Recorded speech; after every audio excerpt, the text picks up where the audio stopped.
Bonjour Olivia. Bonjour Achille. Cette église de village est plutôt simple, non? C'est-à-dire? Eh bien, elle est faite principalement de briques. Oui, et en même temps, elle n'est pas très ancienne.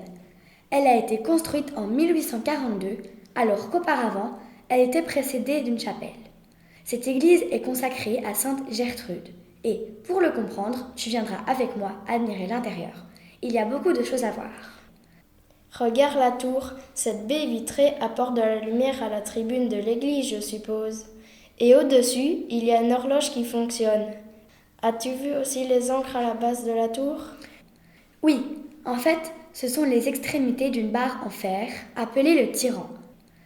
Ce dispositif permet d'empêcher l'écartement de deux murs opposés.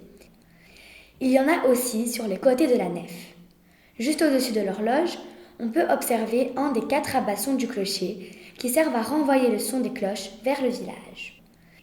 Dis-moi, c'est parce que nous sommes en Wallonie qu'il y a un coq au-dessus de la croix? Non, non.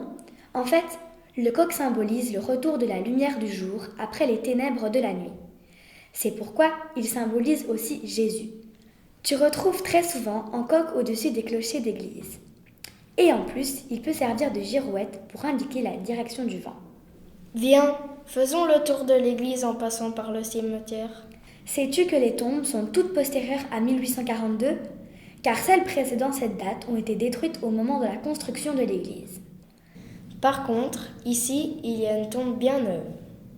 En réalité, il s'agit de la tombe du chanoine Cyprien Fayas, qui vient d'être restaurée. C'est un personnage important à Cruin, car il a été, entre autres, curé de la collégiale Sainte-Croix de Liège. Et là, regarde les drapeaux français et belges comme ceux que l'on peut voir au monument aux morts du village. C'est en effet l'espace dédié aux soldats français tués à Cruin lors de la bataille de Chars de Hanau, au début de la Deuxième Guerre mondiale.